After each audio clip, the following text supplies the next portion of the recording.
News18 India.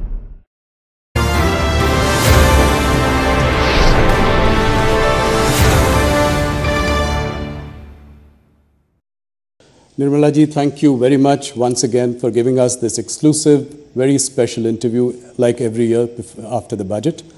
Through our News18 network, through CNBC, CNBC Awaz, CNN News 18, you will be able to reach every nook and corner of the country, and investors are glued into moneycontrol.com, tracking every twist and turn of the budget. Thank you so much. My first question, a somewhat obvious question, no SOPs, no populist measures. Even in 2019 interim budget, the government had announced some SOPs, like tax rebates. There were some announcements for the farmers, but none this time. Seems like a very confident Prime Minister going into 2024 elections. You've never looked more relaxed to me before. What was going on in your mind while drafting this? Well, thank you for having me after the budget, like every year. It's a great opportunity to talk to your viewers and also for others who are watching this program more with the keenness to know about the Indian economy. Yes, the budget yesterday did not have any SOPs announced. We treated it like a true vote on account, an interim budget before an election, and also an interim budget which is being presented with the clear understanding that the several programs which were launched with empowerment of citizens in mind over the last 10 years are reaching the ground, and the beneficiaries are already on their own speaking about it. The power of word of mouth is very strong. So when a beneficiary gets truly the benefit and without any middleman playing a role in it, they really understand that the intent of the government is what they've said is what is getting executed. So I place a lot of trust in the word of mouth, which has helped in schemes like Ujjwala, PM Awas Yojana, PM Mudra Yojana, Swanidhi Yojana, all of which have benefited the small households, small people who want to do their business and who don't have money to give for collateral, no properties to give. So this government has actually, because of the vision with which Prime Minister is committed to serve this country, is actually serving the common people in letter and spirit. And that is recognized by the people themselves. It's not as if you're saying and you're showing target numbers, you're showing achievement numbers. No, the people in the ground are saying about it. I've got it. And so is my neighbor, so is the neighbor of that household, and so on.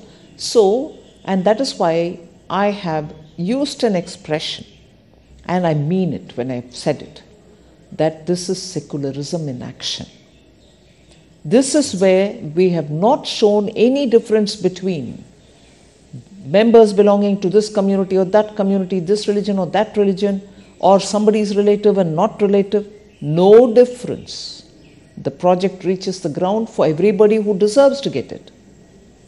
And if they are eligible, they get it, irrespective of who they are. And therefore, in every way, the principle of empowerment, the Sabka Saath, Sabka Vishwas, Sabka Vikas, has been executed in every way. And that is the sense of confidence that the blessings of the people are not just at the time when we gave promises, but the blessings are even now coming in abundantly to say, yes, you've kept up your word.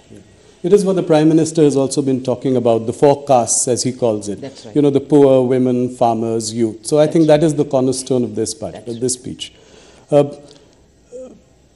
Nirmala ji, you've steered the economy in difficult times. If I look at your last 5 years, there's been the pandemic. Right now, 2 wars are going on. Even then, we are projected to grow at 7.3%. Now, if I were to look at the nominal GDP, which has grown only 10.5%, consider an inflation of 4.5%, Do you think that 7% itself would be challenging? I mean, do you think it is realistic for us to grow on those lines? The chief economic advisor has also commented in his preface. He's elaborated on how 7% is not difficult to achieve. Globally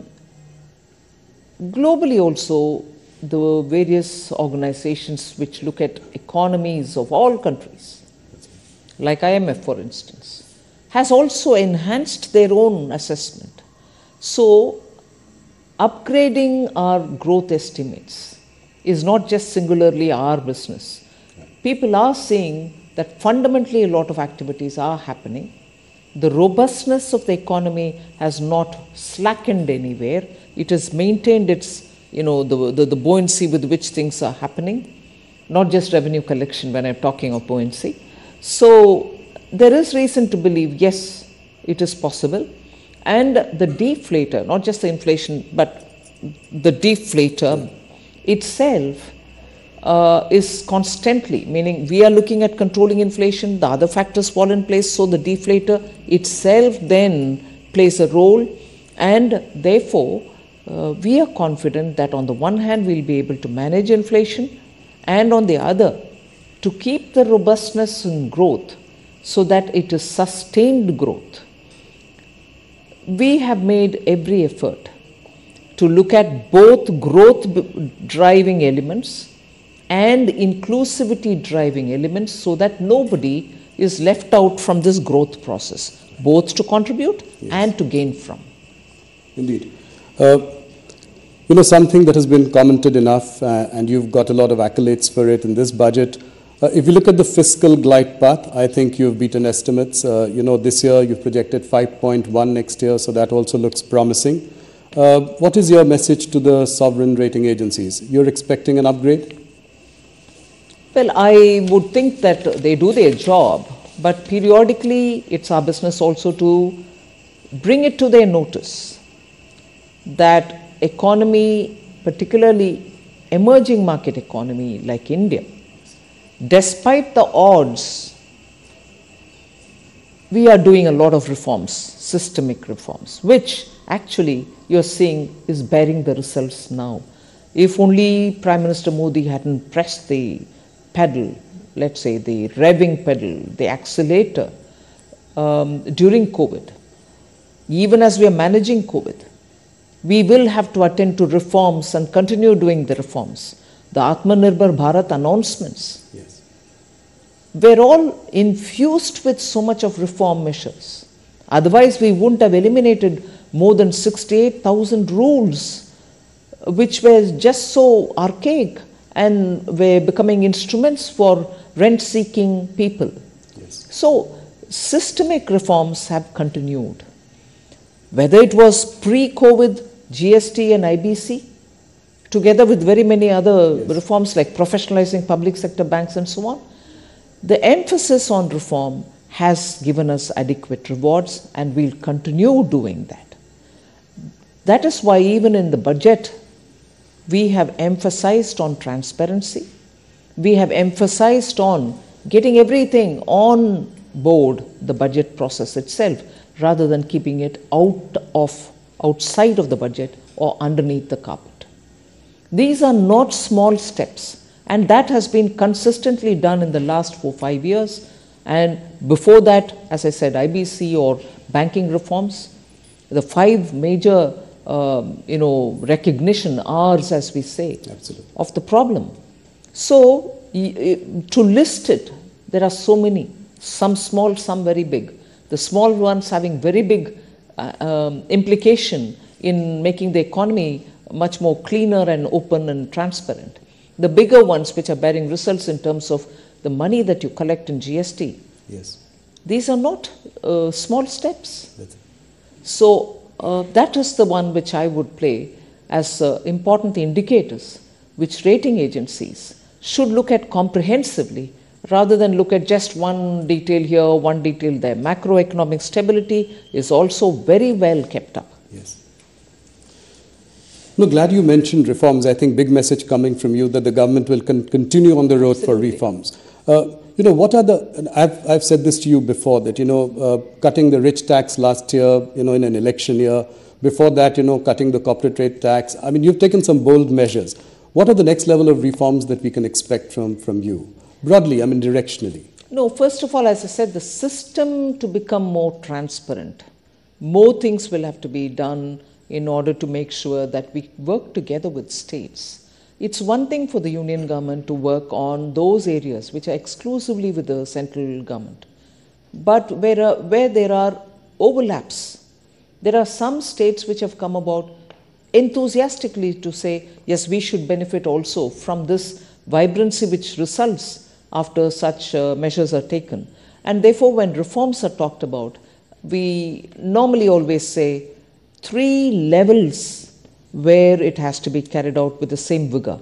The central government, the state government, and then the local bodies. Yes. Now, working with the state governments has already started happening. The last few years, you see very many areas where we are working together.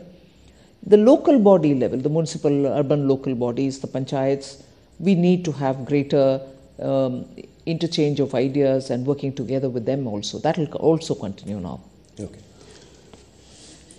Finance Minister, if I were to ask you this one question, with the exception of Air India, no strategic privatization has taken place, any significant. Whether it is IDBI, Concor, SCI, banks. Why has your government sort of repeatedly kind of underperformed on this disinvestment aspect? I mean, is the thinking changing within the government? Are you looking at sort of strategic sales and not maybe offer to sell completely? Is there some shift in the thinking? I would want you to, first of all, put that question into the frame that I have laid in the matter of public sector enterprises policy. Right.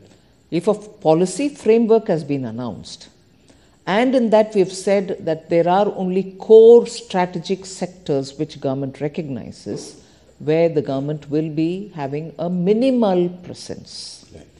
And even in those sectors, private sector will be allowed to, or it will be completely open for them to participate in total. In the sense, there will not be any one sector, inclusive of the core strategic sector, which will be exclusively reserved for public sector, whereby consolidation will have to happen to make them big enough for a big country like India. Yes. Efficiencies will have to be brought in.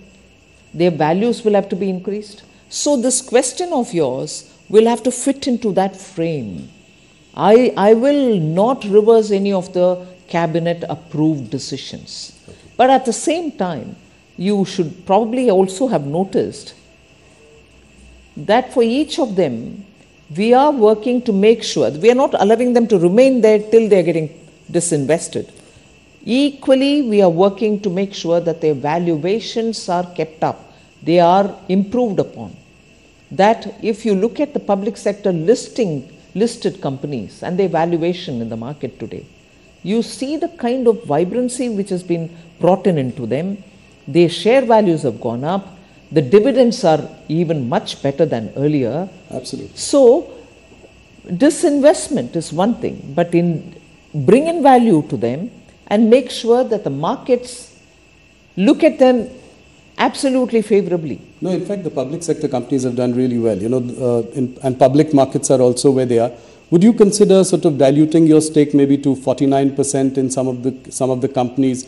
Thereby, they are not government owned, but at the same time, you have best of both the worlds. And the valuations could go up even further. No, certainly. That is not something which has been denied earlier, meaning as a matter of policy. But in many ways, we are already, you will see periodically, the DIPAM Yes. department which takes care of the disinvestment has slowly, in trickles, released a lot of government's shares into the market so that private ownerships can come in and they can take hold of those shares. So that is happening already, and we'll certainly like to make sure that greater participation, public ownership of in companies like, let's say, SBI or ONGC, yeah. I mean, this could be another possibility. Absolutely. Thank you. One of the big ideas this budget, which struck to everyone as a big idea, has been the announcement of a corpus of 1 lakh crore to provide interest-free or low-interest sort of loans for research and innovation. Can you elaborate a little bit on this? How will this work? Will there be a separate sort of entity managing this? How will it go forward? Yes, certainly. I first of all would bring in a bit of a context to this. It's not as if we are doing it now for the first time. Earlier too, there were several funds within different departments like the science and technology. They had a CSIR, its own. Funds were all over the place. You had them doing supportive activities for innovation, each from their own side. 2 years ago, I remember announcing the National Research Foundation, which brought together all these thinly spread resources to one pool, and from there each of the department would claim whatever they would want to fund in terms of innovation supportive activities.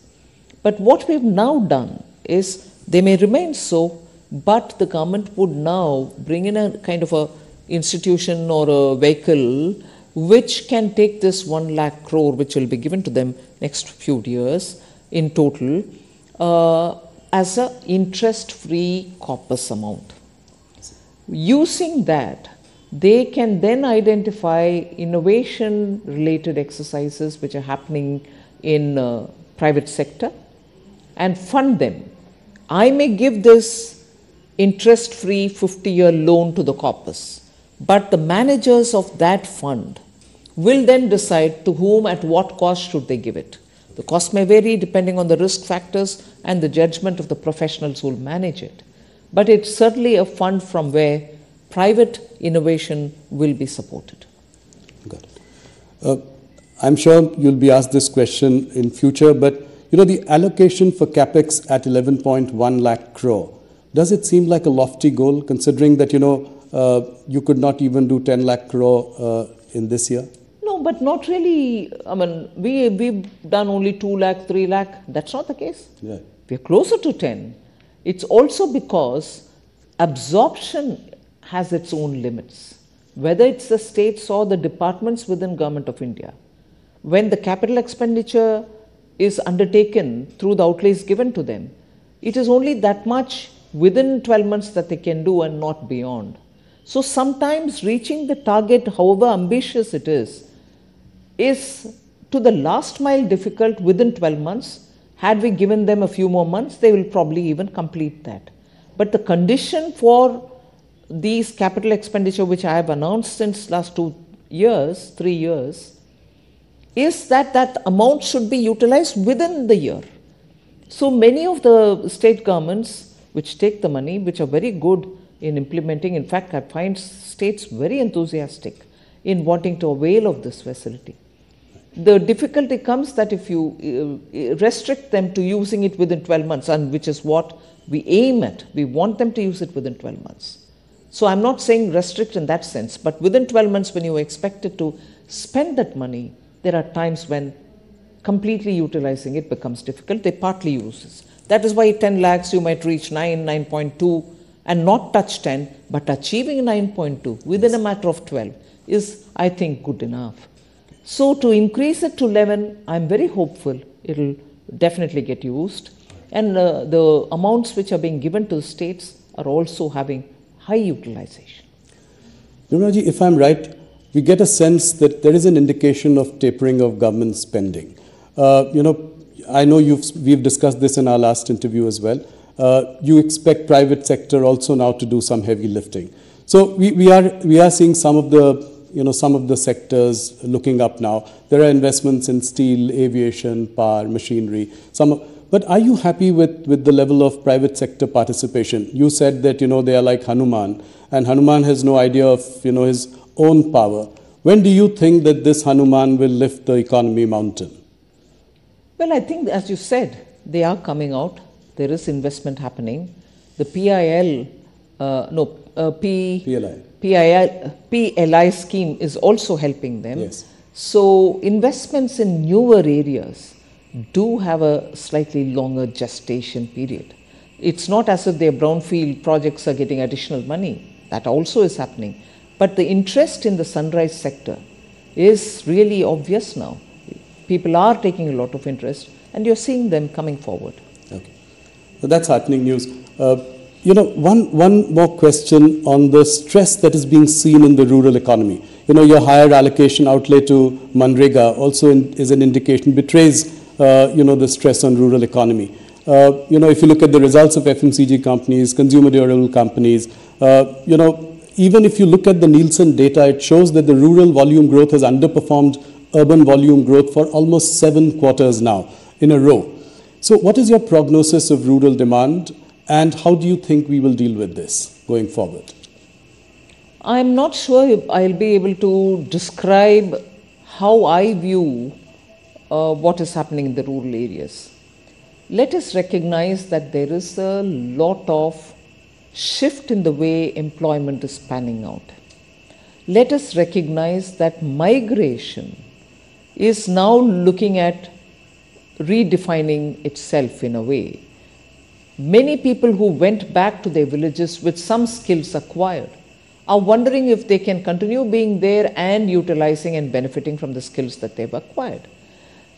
Industries too today are allowing a lot of work from home, and many who are avoiding traveling are also staying back.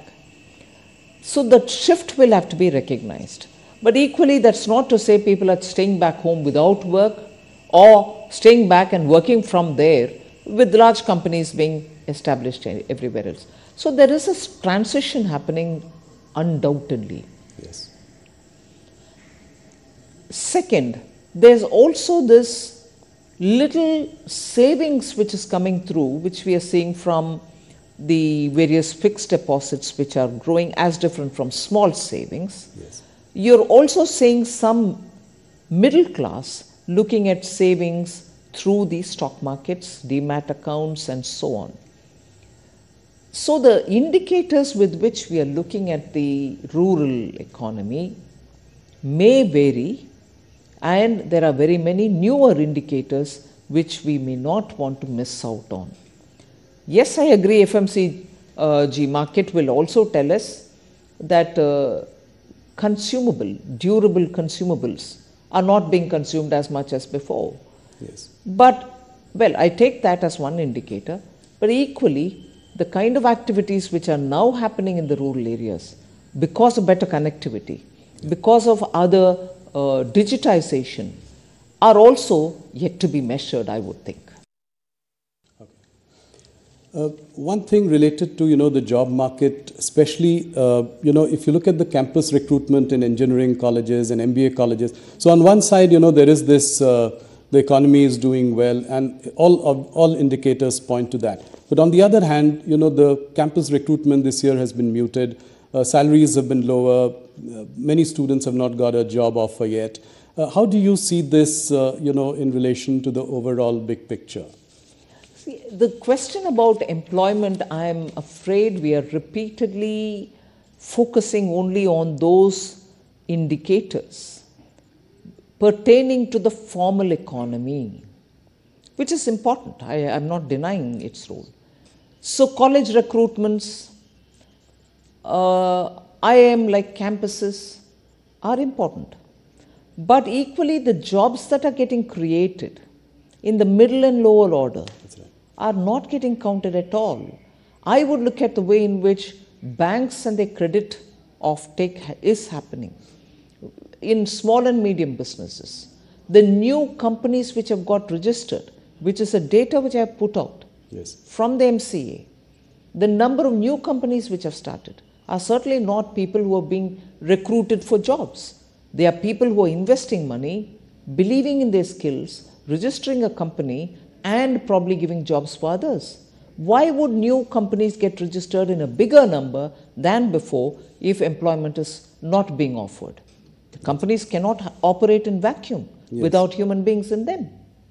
So I think a fairer, open, and an exhaustive picture of India's employment, both in the formal and non-formal areas, will have to have some kind of a wider base with which, and we need to bring in such data so that the discussion can be more informed.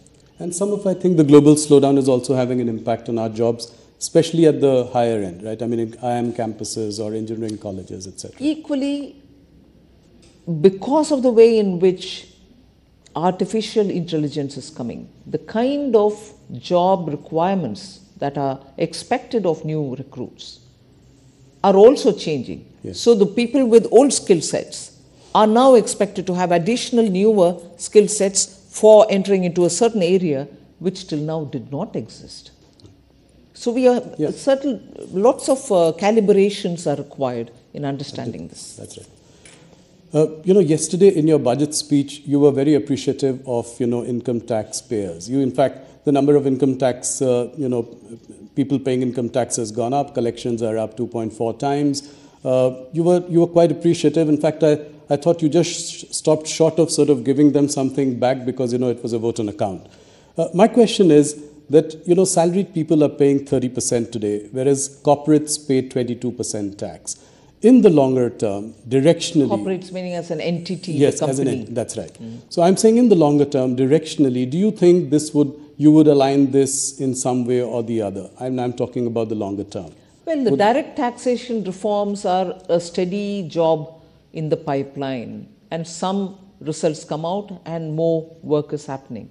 So direct taxation is something on which one ease of the taxpayers' facilitation which has to be improved, and also one of the things happened yesterday, one of the serving the customer better business in the taxation regime happened yesterday, but more work can always be done. Yes, so salaried can be more hopeful in the coming days in your July budget. I'm not saying anything now. No, I know that. I mean directionally over the long term. You managed inflation very well in the past few years. What about food inflation? That's really pinching the common man. Pulses are up 20%, vegetables 27%. Any plan to sort of rein in food inflation? See, food inflation cannot be spoken as one basket. Yes. Or one item. It has so many different components. If pulses are becoming more expensive, we are import dependent to meet adequacy in meeting their demand. In the sense we are not self-sufficient. We need to import to meet our demand, and when you depend on imports, the prices are determined by the supplier, not by us. So when it is pulse or dal, where the prices have to be controlled, so much has to be done well in advance. If you know your crop is only X and not what you need, then you pre-plan imports. You have to touch on very many countries to get the imports and so on. And in that, of course, the role of the traders is very important. Yes. That is one thing. Second is you're looking at other seasonal vegetables, which can equally be affected by drought or by excess rain. That's true. No import substitution or no import in the last minute can help us. If suddenly one particular crop, say of potatoes or onions or tomatoes, are lost, the last minute procurement from somewhere else is also fraught with difficulties. That's good. So the treatment for controlling price for pulses and the perishable crops and let's say rice which can be stored are all very different.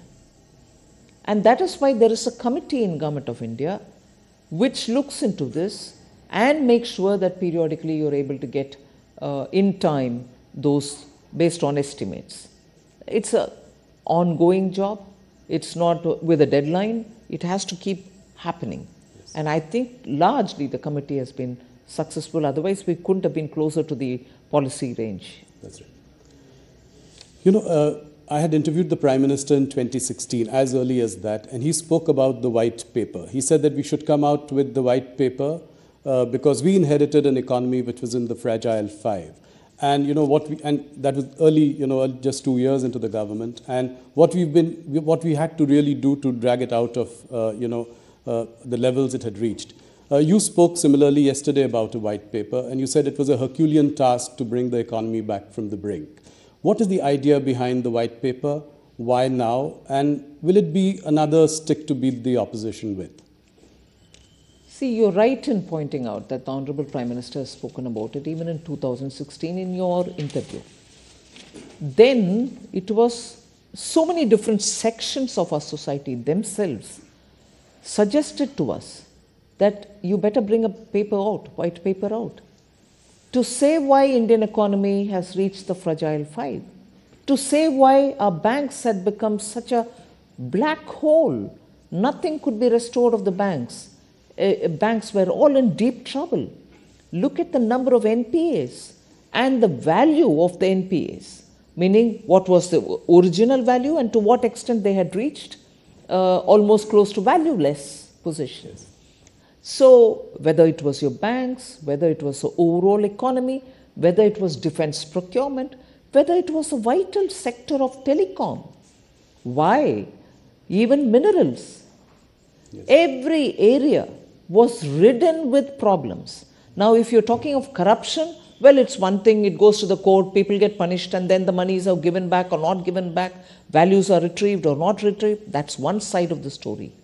But what impact it left on the economy?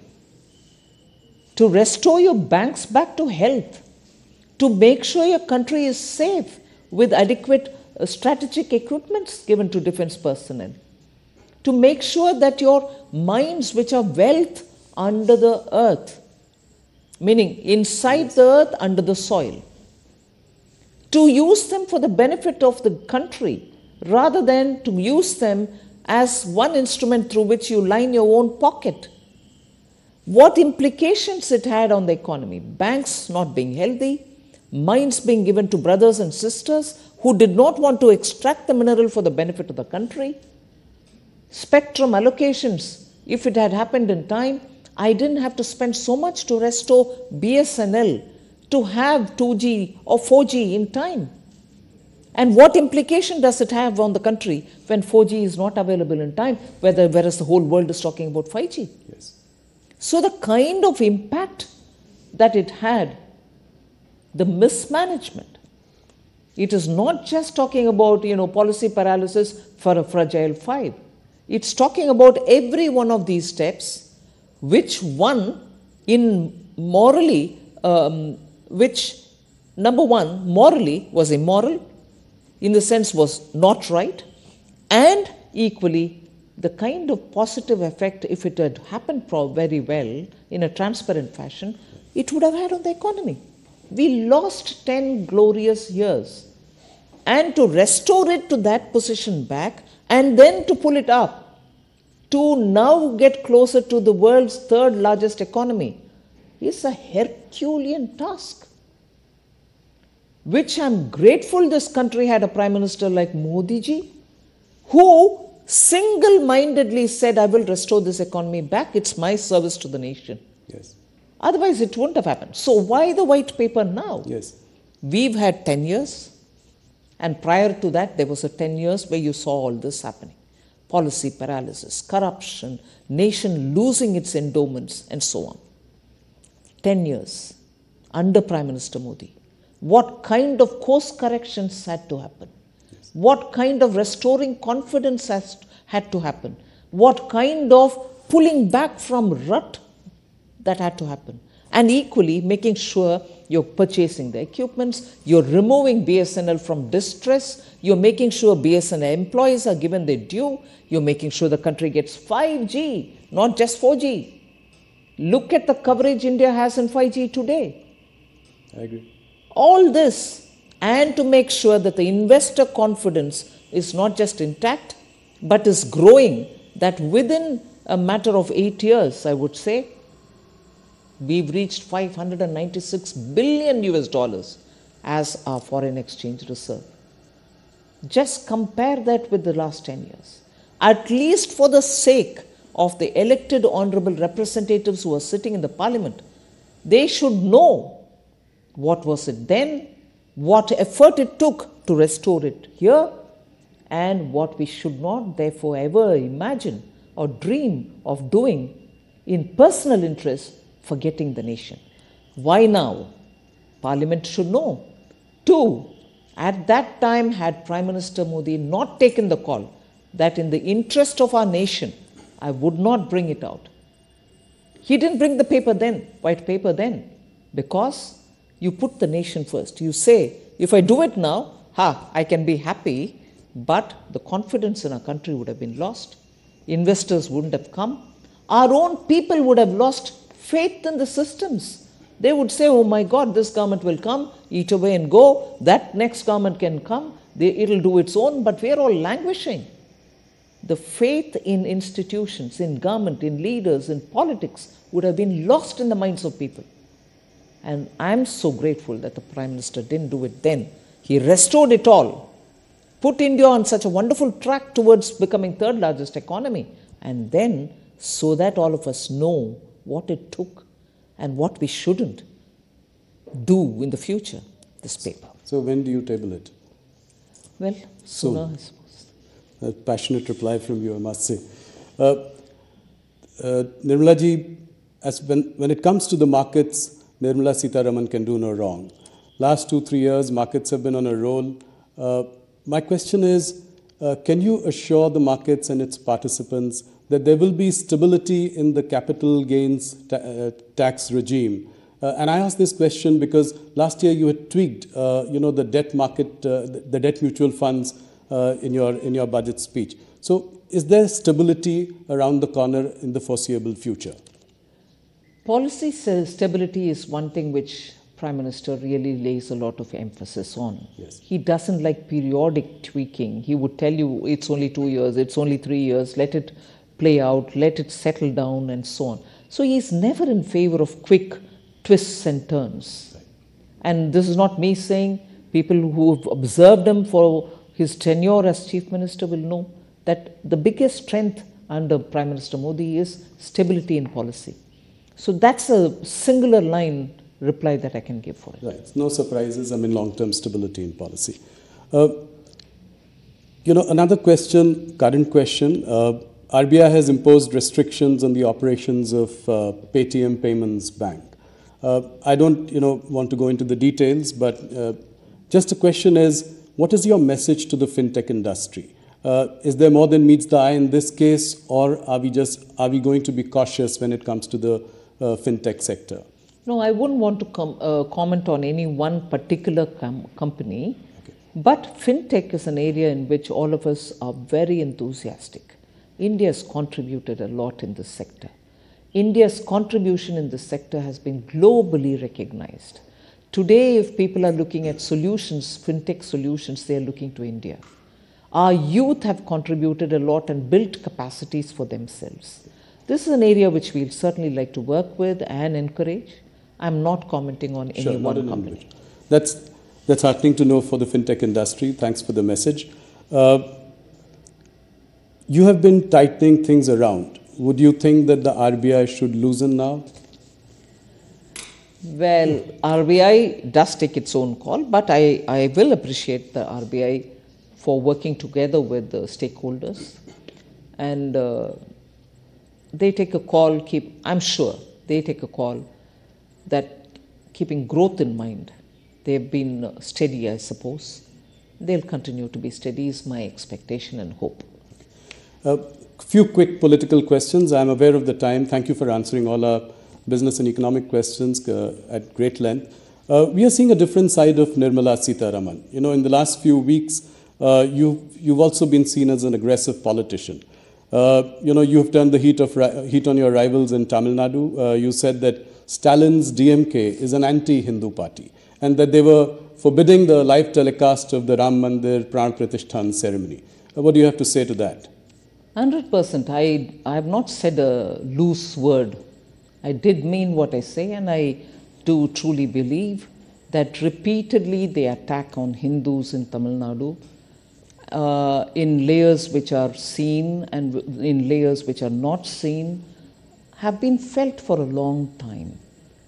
I speak very many times about Tamil Nadu with lived experience. Yes. And therefore I don't talk too soon, nor do I speak too indiscreetly. So when I say something, I mean it because I feel it also. I do corroborate with data, with actual ground activities, and then only comment. Unfortunately, if that is the politics of a state party, which has had a lot of ideological support extended to separatist politicians of years gone by. Yes. Whether they support it even today, I do not know, but there are periodic voices which come out which are very separatist in tone and tenor. My grief is a national party like the Congress party has been decimated in Tamil Nadu, and today, till today, they are not a position to win an election, even a couple of seats on their own, without being in alliance with one of these parties. BJP is, of course, a beginner there. It's been there since the Jan Sangh days, and it's gaining strength. We'll continue to work with the people. But the grief that I want to express is a national party like Congress party also joins that anti-Hindu voice, does not condemn the anti-Hindu voice of the party DMK, and even worse, goes in support of such voices which come from DMK. And today, not just in Tamil Nadu, a Congress party member in the Lok Sabha today, meaning he's a sitting Lok Sabha member, and a brother of a deputy chief minister in Karnataka, also speaks in separatist voice. So anti-Hindu is one, anti-Hindu activity is another, which also is happening in Karnataka incidentally. Congress party in Tamil Nadu supports these kind of anti-Hindu or anti-separatist voices, and today that is a spirit with which Congress also is aligning, which is what I find utterly shocking. Is there an attempt to paint the Bharatiya Janata Party as a North Indian party? And this North-South divide, encouraging that. Is that what you sense? They've always called Bharatiya Janata Party two things. It is a Brahmin Baniya party. Yes. It's a Hindi party. Today, the kind of support BJP receives in South India disproves all this. And I don't want to name individuals and say, oh, he or she belongs to this caste, we promoted this caste, and therefore, more than BJP, I can challenge today, is there any one party in India which has worked for the betterment of tribals in India, which has worked for the betterment of the Dalit scheduled castes in India, which has recalled some of the best iconic leaders coming from those communities but attaining national stature, whether it is Dr. B.R. Ambedkar, whether it is Guruji and considered like God himself, Birsa Munda, whether it is the sons of the Shabzade, Sikh gurus, who gave their lives in their teenage for the sake of our country. So in any one of these, I want to ask, is there any one party in this country which has as much served as the BJP? So what is Hindi party? When Prime Minister of India is talking about all languages, he quotes Thiruvalluvar. Yes. He quotes from Purananuru. Every given opportunity, he takes the languages even to the UN. So, Tamil Nadu's politics, speaking of these kind of things, has happily kept the Hindi-speaking parts of the country, even if they are in alliance with them, away from the separatist rhetoric. So you think, oh, we are in alliance with that party, they cannot do any wrong. Yes. But they've been speaking all these separatists earlier. They're speaking anti-Hindu earlier, only because of the language gap. Just as they didn't want to learn Hindi, many of the North Indians didn't want to learn Tamil. So there's never been an understanding, a comprehensive, complete understanding of what's developed in Tamil Nadu. So are you hopeful that the BJP will do better this time in South India? I mean, how many seats do you see them getting out of 131 seats? It's difficult to talk about number of seats, but I'm sure. But in the efforts which are being made by Tamil Nadu BJP unit. So you're likely to open your account in these states like Tamil Nadu, Andhra We'll Pradesh? certainly work for the people and hope to have their Kerala. blessings. Of course. Tamil Nadu, you have No, whether it's Kerala, whether it's Tamil Nadu, lots of work is happening and people are responding as well. Are you likely to contest the elections? I don't think. No. It's my party's decision. Okay. One last question on 2024. What is your assessment? How many seats do you think that the BJP is likely I'm not sure I'll again Yeah. speculate on the number of seats. Better than last time? Much better than last time? I think people will see the truth and commitment and dedication with which the Honorable Prime Minister has been working. They are blessing him. They are seeing his earnestness.